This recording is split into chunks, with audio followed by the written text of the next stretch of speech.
নমস্কার। কবি সুবীর রায়ের একটি কবিতা আমি পরিবেশন করছি। আমি সৌমেন্দ্র দাস। কবিতার নাম অস্তিত্ব। আমার নাম পার্বতী জানা। অজ পাড়াগাঁয়ের এক অতি সাধারণ পরিবারের দিনমজুরের মেয়ে। বাবা মা ছোট্টবেলায় আদর করে নাম রেখেছিল পার্বতী। সকলে বলতো আমি যেন সাক্ষাৎ দেবী দুর্গার মতো দেখতে। ছোটবেলা থেকেই আমার টকবগে বাড়ন্ত শরীর দেখে ড্যাব ড্যাব করে তাকিয়ে থাকতো কামুক পুরুষের দল। আদরের ছলে নিশ্চিন্তে হাত বুলিয়ে দিত আমার সদ্য ফুটে বেরিয়ে আসা নরম তুলতুলে অঙ্গে। কিছু বুঝে উঠে প্রতিবাদ করতে পারতাম না। সেই রূপ যৌবনই হলো আমার কাল। আজ আমি এক বেশ্যা, গতর বেচে খাই সেই পার্বতী জানা।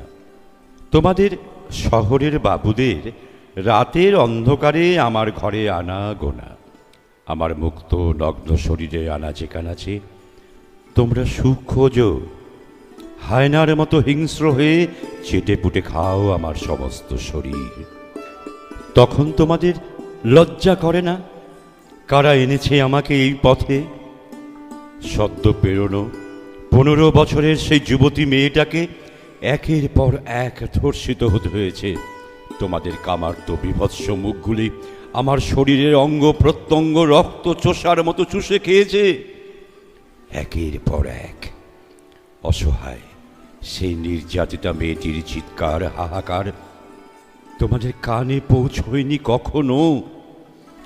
দাঁড়ে দাঁড়ে ঘুরেছি প্রতিকারের আশায়, সেখানেও রক্ষক হয়েছে ভক্ষক। হায় রে অদৃষ্ট!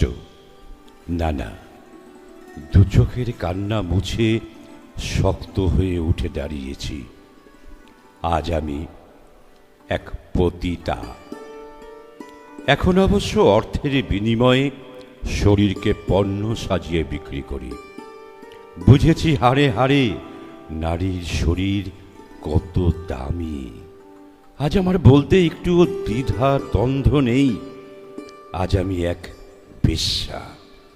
কত বিশেষণ আমাকে নিয়ে, আমায় নিয়ে কত গল্প, কবিতা, প্রবন্ধ তোমরা লিখতে পারো, আর গোগ্রাসে গিলতে পারো কত ভাষণ, কত মুখরোচক গাল গল্প, কিন্তু স্বীকার করতে পারো না, তাই না?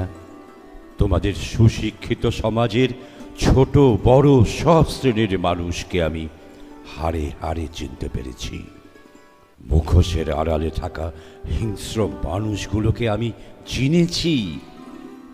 দুর্বলতার সুযোগ নিয়ে ভোগ করতে পারো, কলঙ্কিত মুখ পোড়া কুলোটা বাগি বলে ধিক্কার দিতে পারো, কিন্তু স্বীকার করতে পারো না কে বানিয়েছে বা কারা এনেছে এই পথে।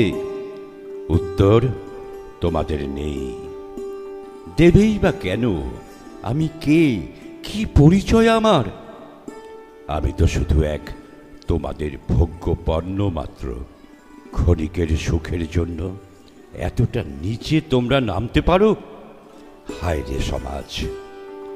আজ আমাদের ঘরের মাটি লাগে তোমাদের সেই দেবী দুর্গার পূজায়। কি আশ্চর্য, তাই না? আমার 5 বছরের সেই ছোট্টটাকে তোমরা বেজম্মা বলে গালাগাল দাও, উপহাস করো। পিতৃ পরিচয় নেই বলে ভালো স্কুলে পড়াতে পারি না। তবেও বড় হয়ে কি হবে বলতে পারো? সে দায় তোমরা নেবেই বা কেন? তোমরা তো শুধুই আঙুল তুলতে শিখেছ।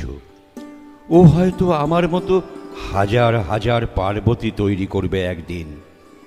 ধিক্কার তোমাদের এই মুখোশে ঢাকা সমাজকে, ধিক্কার।